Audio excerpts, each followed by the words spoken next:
নমস্কার। Arogyam health care পুরুলিয়ার তরফ থেকে আমি doctor Pankaj Singhania, MDDM endocrinology. আমি একজন থাইরয়েড, সুগার এবং হরমোন রোগ বিশেষজ্ঞ।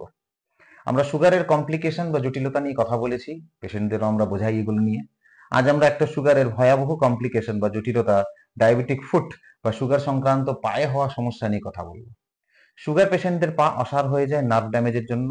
সুগার পেশেন্টের পায়ের স্ট্রাকচার চেঞ্জ হয়ে যায়, আঙ্গুলগুলো এরকম না হয়ে এরকম হয়ে যায়, এবং সুগার পেশেন্টের পায়ে রক্ত চলাচল কমে যেতে পারে। এগুলোর জন্য পায়ে কিন্তু ঘা হয়ে যেতে পারে, আলসার হয়ে যেতে পারে। হালকা চোট আপনি নাও বুঝতে পারেন, সেটা কিন্তু ভয়াবহ আকার নিতে পারে। গ্যাংরিন হয়ে আপনার পায়ের আঙ্গুল বা কিছু কিছু ক্ষেত্রে গোটা পাটা কেটে বাদ দিয়ে দিতে হয়। এটাকে আমরা ডায়াবেটিক ফুট বলি।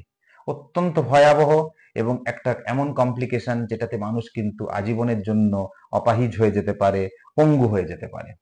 তাই এটার জন্য আমি বলবো যে পাটাকে রোজ চেক করবেন। প্রত্যেকটা সুগার পেশেন্ট নিজের তল পাকে প্রতিদিন চেক করবেন।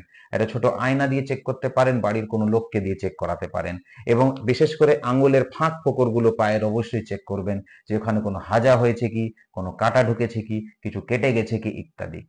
এবং এটা করে আপনি কিন্তু যদি কিছু আপনার হয় কাটাছেঁড়া, তাহলে কিন্তু সহজভাবে প্রথমেই বুঝতে পারবেন। দ্বিতীয়, খালি পায়ে একদম হাঁটবেন না, কখনো খালি পায়ে হাঁটবেন না, না বাড়িতে না বাইরে না মর্নিং ওয়াকে, কখন না। চপ্পল না, জুতো পরার অভ্যেস করুন। একটা ভালো ফিটিং জুতো, যে আপনার গোটা পাটাকে কভার করে রাখবে, ঢেকে রাখবে, এরকম একটা জুতো পরার চেষ্টা করুন।